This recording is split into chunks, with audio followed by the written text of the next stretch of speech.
이거 봐. 이제 저기 뭐야 37번을 해야 됩니다.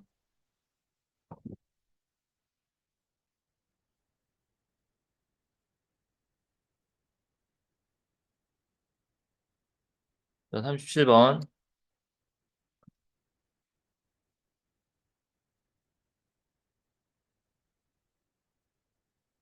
그, 스트레스에 대한 얘기예요. 스트레스가 많이 받으면 이거 뭐 저기 내용 정리 준 거 뒤에는 이렇게 막 이런 그림도 그려 있던데.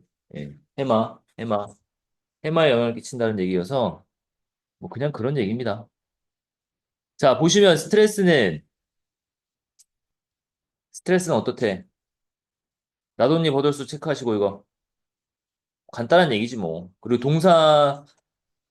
동사가 여기 보이고,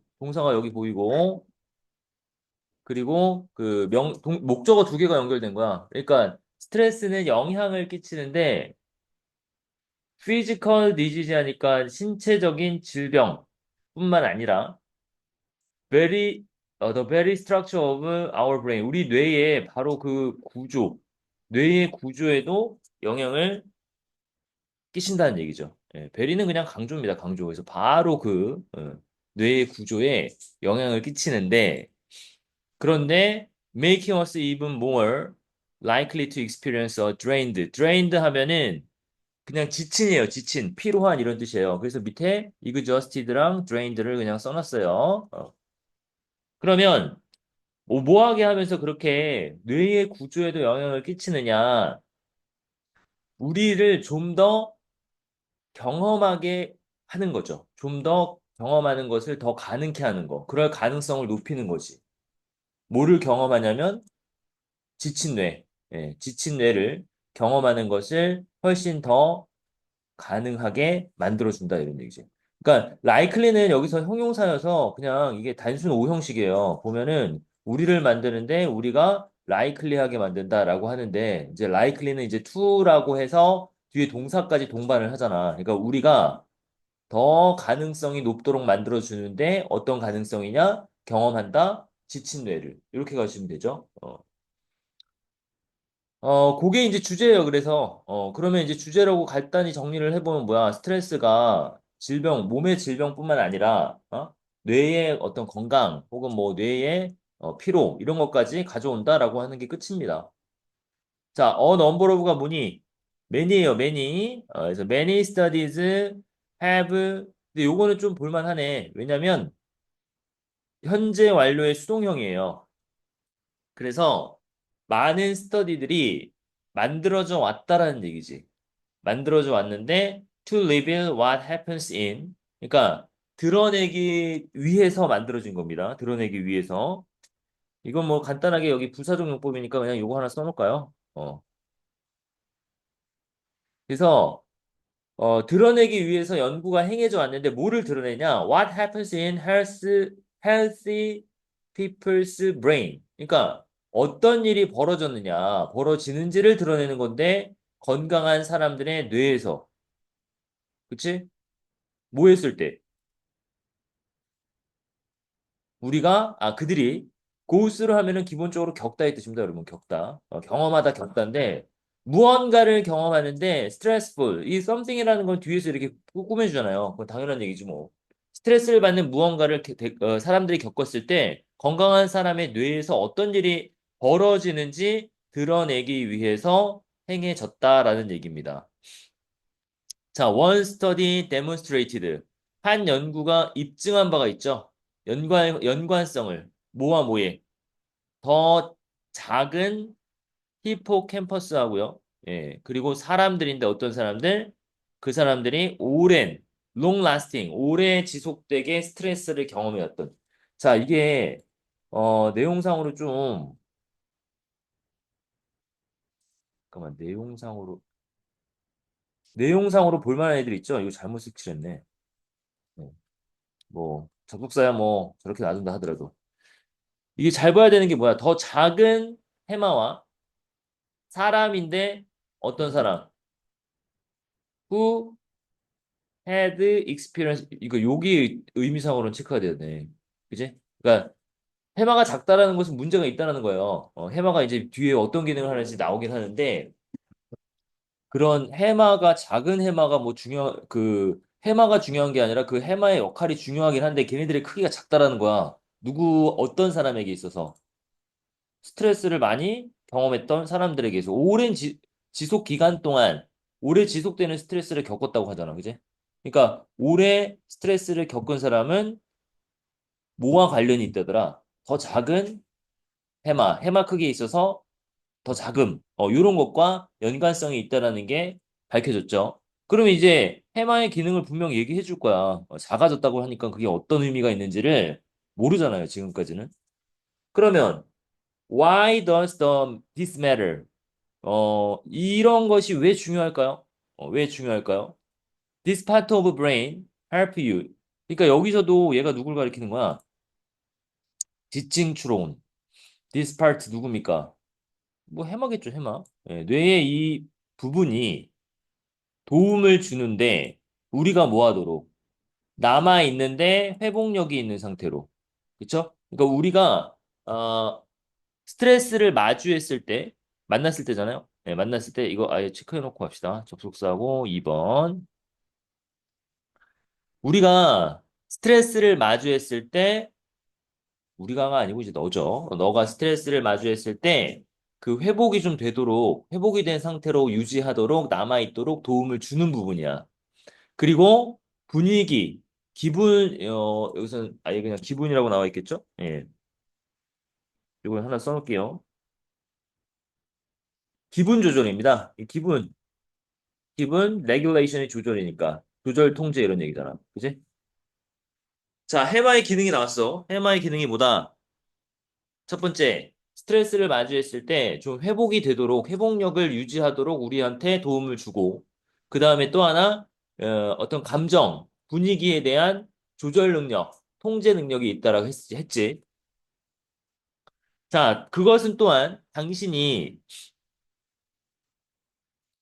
너가 뭐 하는 거 모니터 하잖아요. 이거 단순 오형식입니다, 여러분. 예, 그래서 도움을 주는데 너가 너의 환경에 있어서의 안전성을 좀 감시할 수 있도록. 그죠? 예.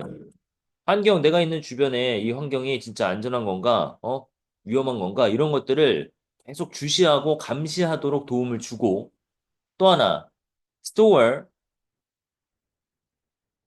dangerous imagination in your long-term memory. 그러니까 여기서도 이거는 봐봐. OC1이라고 해야겠네. 선생님 표기를 안 해왔네요. OC1이고 병렬. 저건 접이 아니고 병렬로 바꿔놔야겠지? 똑같은 얘기인데 여기 초점이 있다는 얘기지. 그다음에 OC2. 네, 해서 위험한 이미지를 저장하는 데 도움을 준다는 얘기입니다. 그런데 네. 우리 그 학생일지를 선생님과 좀 내주고 있어요. 그쵸?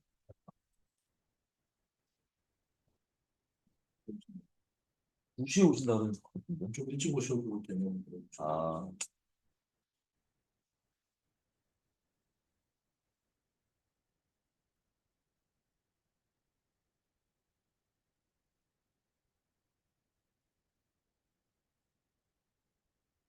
이거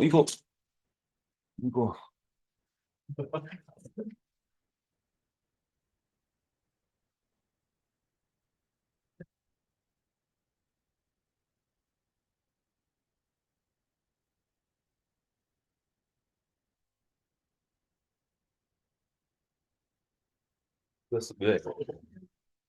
뭐, 네가 할 줄 알면서 왜 나를 시켰어? 어? 자, 그래서 너가 너의 환경에 대한 안전성을 모니터하는 걸 도와주고 또 그거에 대해서 어떻게 그러면서 이제 저장하게 하는 거죠, 이미지를. 예, 너의 장기적, 어, 뭐야, 메모리에다가. 그래서 너는 어떻게 되는 거야? 너가 그들을 피할 수 있는데 미래에. 여기서 DM은 누굴 가르쳐? them. 스트레스는 너무 같고. 예, 그렇죠? 그래서 저장했으니까 그런 저장한 순간들을 이제 떠올려서 미래에 걔네들을 좀 피하도록 하는 게 맞겠죠. 위험한 상황, 뭐 위험한 사건 이런 얘기가 되겠지. 그래서 6번은 여러분 보시면 이게 문장에서 빠지면 안 되네요. 뭐 다들 유기적 관계가 다 있지만 특히나 이 테마에 대한 이야기를 해주다 보니까 얘는 빠뜨리면 안 되는 얘기다라고 알아두시면 되고 그 다음에 7번에서 It does all these things as 전치사인가요? 예, 뭐뭐로써 또 연결어 기능이 있으니까 좀 한번 보고 어, 야, 교감신경계와 부교감신경계의 차이가 뭐야? 교감신경계는 알아? 이거 생물 이런 데서 안 배워? 어? 아, 근데 까먹었어? 교감신경계가 그거라는데? 어떤 화나 뭐 이런 감정적인 부분을 통제하는 그런 그것과 관련된 신경계통이고 부교감신경계는 오히려 그런 뭐 이렇게 뭐 흥분하고 즐거워하고 기뻐하고 이런 것보다는 뭐좀 안정적이고 좀 이렇게 마음을 억누르고 그러한 감정의 그런 차이가 있는 신경계래요. 잘 모르겠고 자 보시면 이게 중요하진 않은데 예. 나왔으니까 좀 알아둬야 되지 않을까 싶어서 예. It does all these things. 자 그것이 해마가 이러한 모든 것을 합니다. 뭐로써요? 그것의 임무의 일부로서 한대. 그지? 그런데 당신의 교감적 그리고 교감의 그리고 부교감 신경계를 규제하는 그 임무의 일부로서 그죠? 예, 임무의 일부로서 그러니까 얘가 하는 임무가 이런 것들을 막 그 신경계통을 좀 조절하고 통제해주고 하는 역할이 있는 거지 그죠? 그러니까 그 뭐야 여기서 이제 나열이 된 것은 해마가 하는 일이 뭐냐? 환경에 대한 안전성을 좀 감시하고 위험한 상황을 저장해서 위험을 대피하겠고 그리고 이런 것들은 조금 세부적으로 얘기하면은 이 신경계통을 통제하는 것에 의해서 임무의 일부로서 이런 것들을 한다고 하잖아요. 예, 그러니까 그 위에서 얘기한 게 대체적인 이야기였다면 얘네의 임무를 그냥 우리가 알아들을 수준으로 얘기를 해줬다면 철봉 같은 경우는 이제 정확히 어떤 신경계까지 통제를 하는지를 보여주고 있는 거다. 자, 거기까지 가시고요. 이제 결론이 나옵니다. 그러나 만성적 크로닉이라고 그래요. 어큐트는 뭐겠어? 그럼 반대말이니까 뭐야 우리말로? 만성적이 아닌 건 뭐겠어? 아이 만 만성적인 게 그냥 예전부터 쭉 온 거잖아. 병 중에서. 그래서 아주 어릴 때부터 뭐 예를 들어 어렸을 때부터 뭐 10년간 이렇게 알아오던 병이라면 그게 만성적인 병이라고 하는 거고. 여기서도 이제 만성적 스트레스가 그냥 계속 이렇게 왔다는 거죠. 쌓여 있다는 거고. 그게 반대말은 뭐야? 갑자기 막 일어나는 걸 뭐래? 병명 붙일 때 많이 얘기하잖아. 급성이죠, 급성. 어큐트 하면 급성이에요, 그런 뜻입니다. 그래서 만성적 스트레스가 해마를 그런데 어떻게 돼? 자, 지금 이제 해마의 역할까지 다 얘기해주고 이제 야, 스트레스랑 아까 얘기했던 작은 해마와 연관성을 지었는데 결론을 지어줄게. 만성적 스트레스는 해마를 혼동시키고 그리고 어디로? 코티솔의 터닝 시그널, 전환을 해주는 신호로 이끌어지는데, 그게 오프 대신에 온이에요. 이것도 그럼 누구를 알아야 됩니까, 여러분? 얘를 알아야 돼요, 얘. 의미상으로 이 친구의 음? 역할을 알아야 된단 말이야. 그러니까 바꾸는 신호로 이끌어지는데 뭐를 코티솔이라는 거 이거 이따가 얘기합시다. 코티솔이라는 것을 어디? 온을 시켜놓은대요. 켜놓은대요. 뭐 대신에?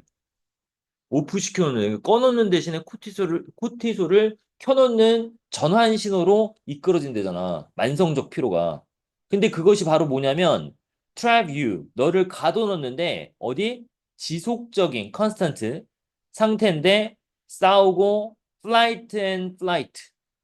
fight and flight or freeze. fight는 뭐 하는 거야? flight는 뭐야?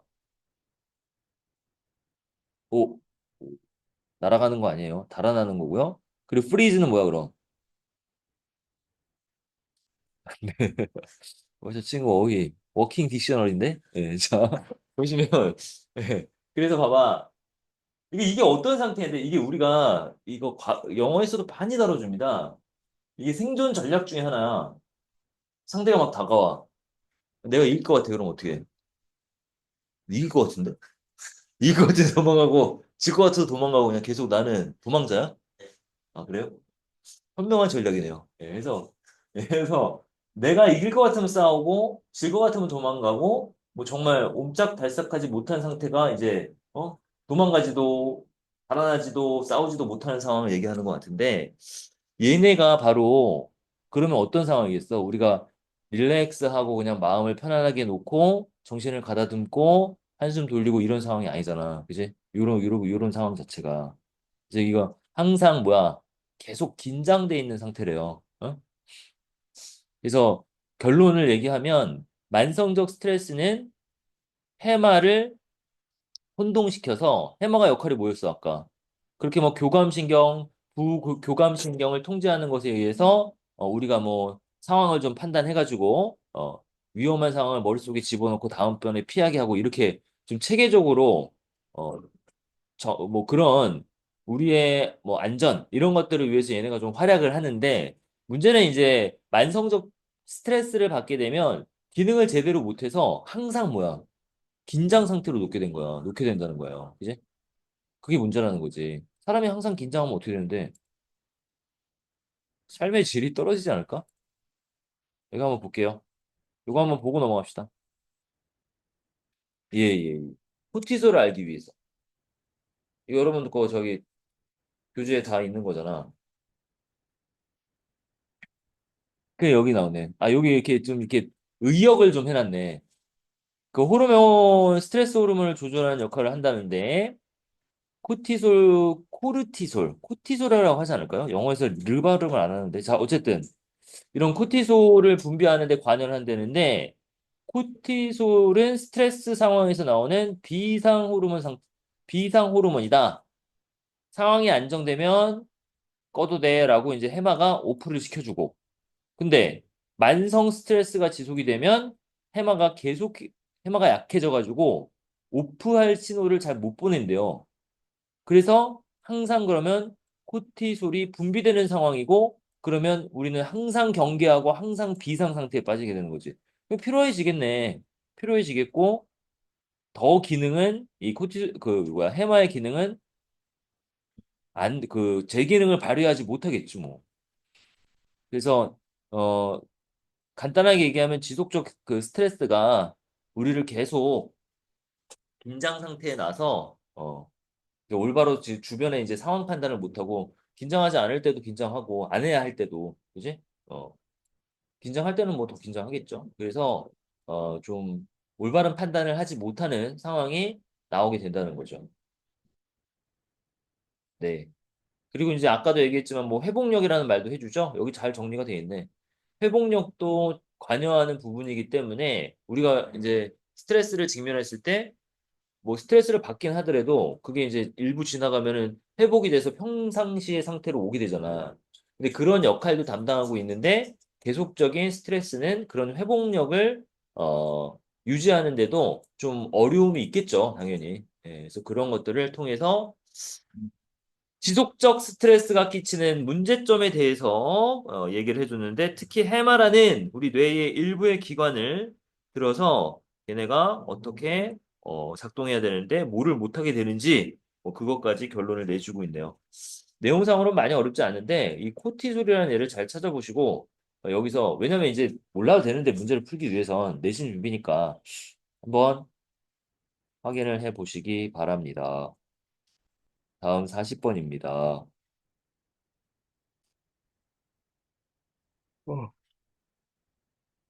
네. 응? 당연히도 파마했어? 새끼야, 알 따라하지?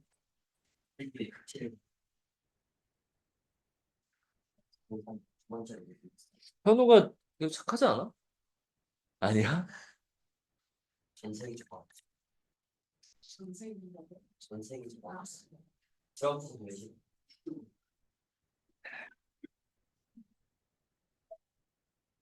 되게 적극적이고 그랬던 것 같은데, 기억에. 예전에 다녔을 때. 내가 가르치진 않았지만.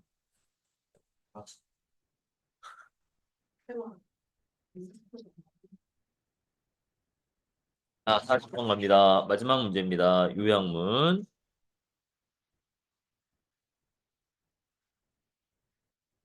그렇구나 수업 시간에 거예요. 다시 처음으로 가야죠. 교과서부터. 뭐라고요? 아니, 오늘이야 뭐 요거 하나 하면은 시간이 거의 다 될 것 같고, 정규 시간에는 이제 계속 반복해야지. 아무것도 모르잖아. 저번에 같은 시간에 4개라고 애들 3개 진짜 참 야, 내 맘이야. 이 간이 배 밖으로 나왔네, 이제. 속도 조절을 하는 거지. 오늘 주말이니까 여러분 좀 이렇게 좀 편안하게 좀, 예, 약간 좀 시간에 여유를 갖고, 약간 좀 다른 얘기도 하면서 들으라는 얘기입니다. 그죠? 좋은 전략이죠? 네. 자. 근데 왜 이의를 제기하냐고. 자, 봅시다. 꽤 자주, 그룹 간의 상호 관계는 사회적으로 어떻게 된대요? 여기 무슨 얘기가 나오냐면, 뭐, 지배 집단과 피지배 집단, 뭐, 이런 식으로 나와. 그래서 이제 아예 처음에 그룹 간의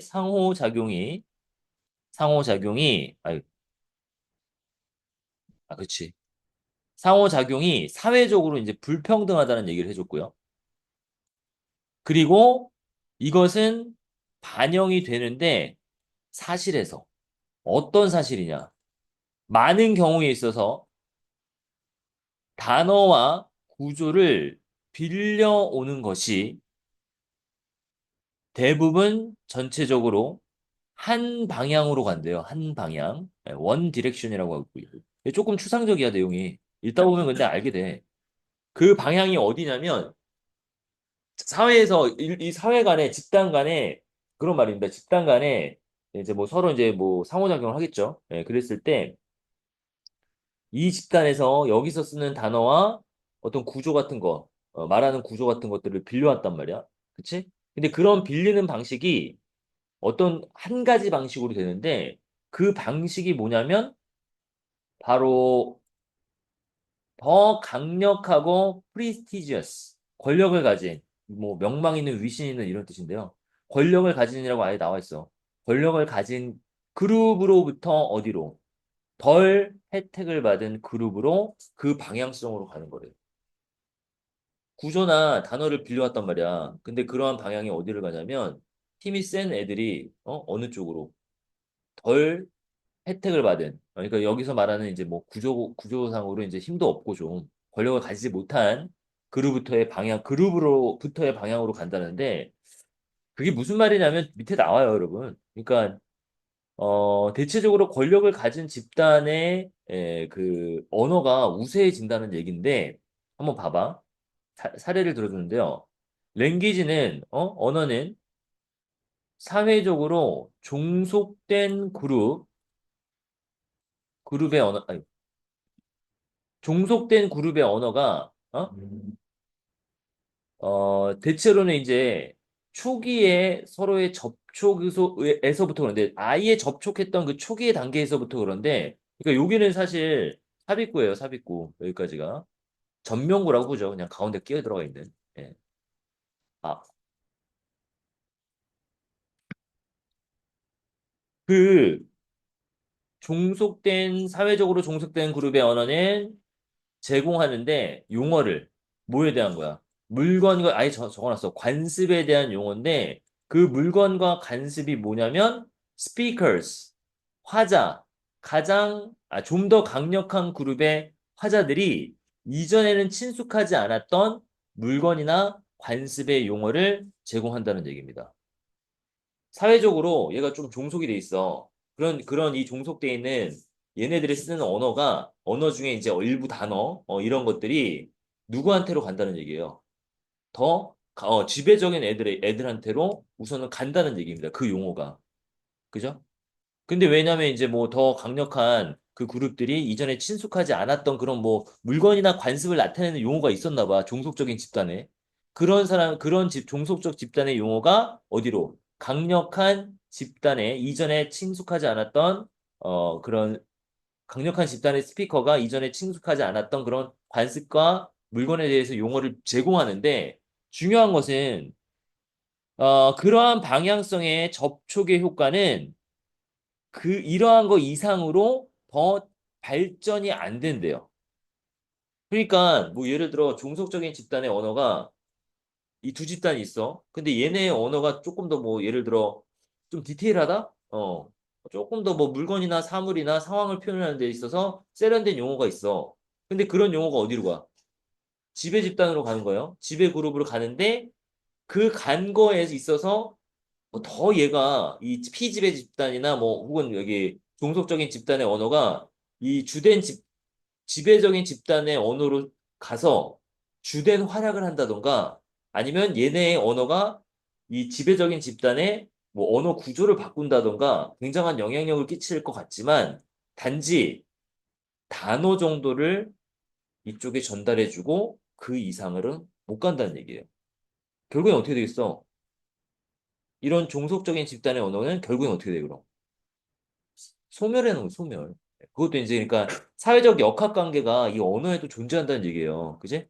그뭐 언어가 굉장히 발달한 피지배 혹은 뭐 종속적인 집단이 이 지배적인 집단보다 엄청나게 언어적으로 세련되고 정교하고 아주 구조적이고 정확하고 논리적인 그런 언어를 가지고 있다라고 해도 결국엔 다 흡수가 돼가지고 사라진다는 얘기입니다. 응?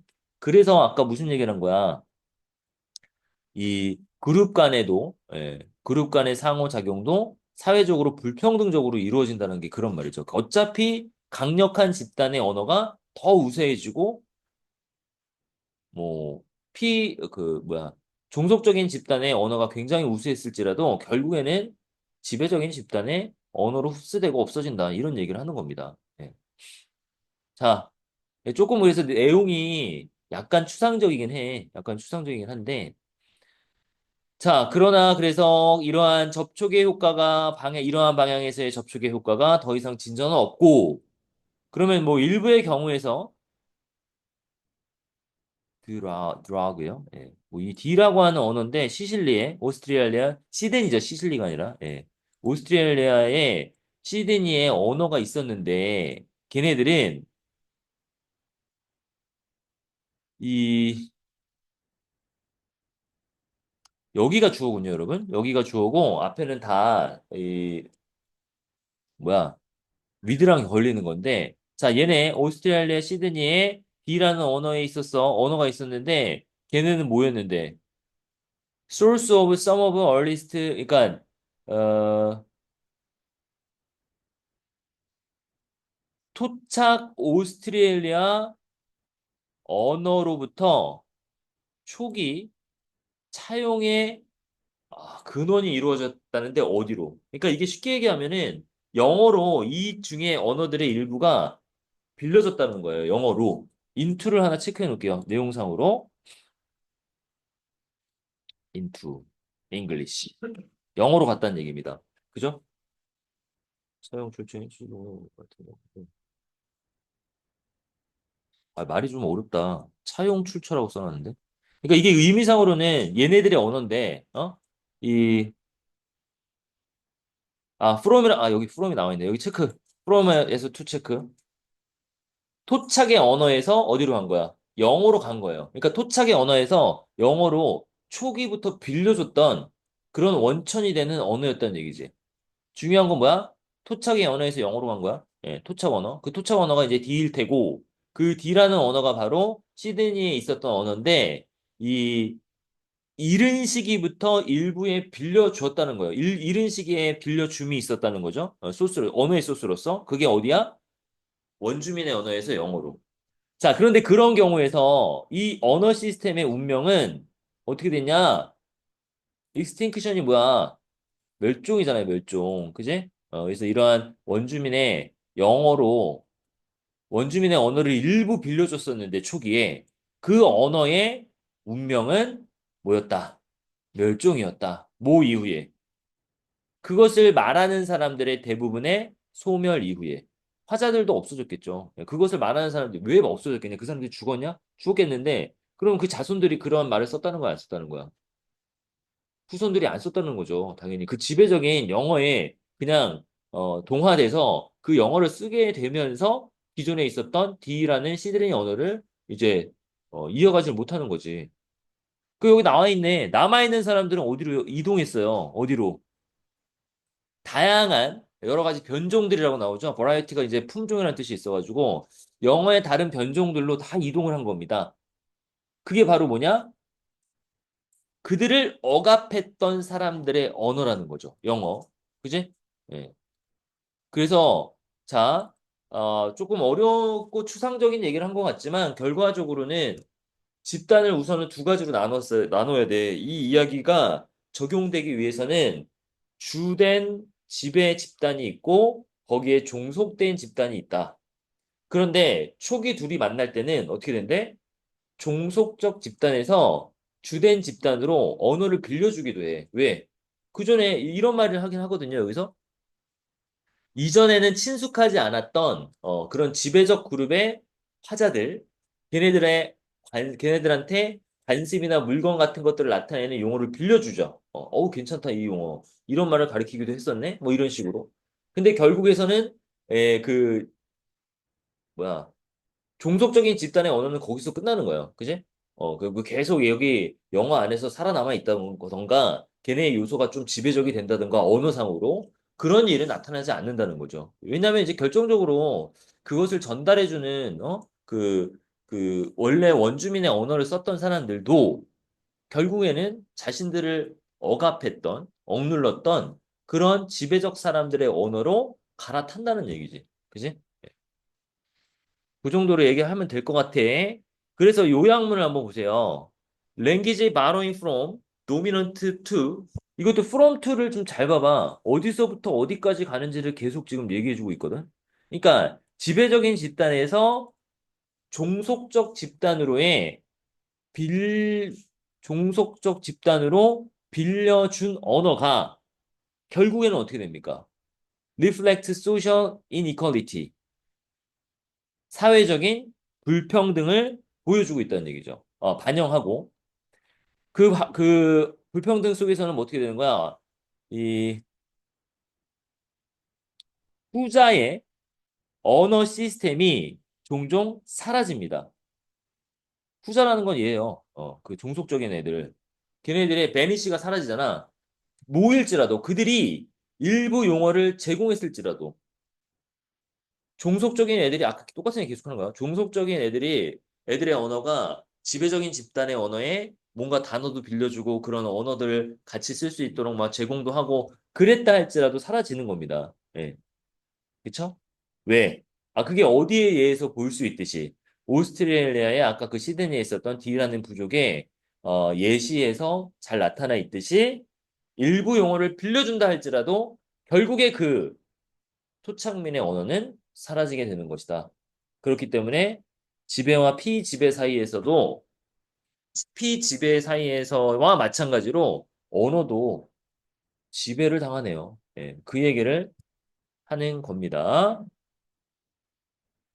자, 이 정도로 정리하시면 될 것 같은데 하나씩 좀 확인을 하자.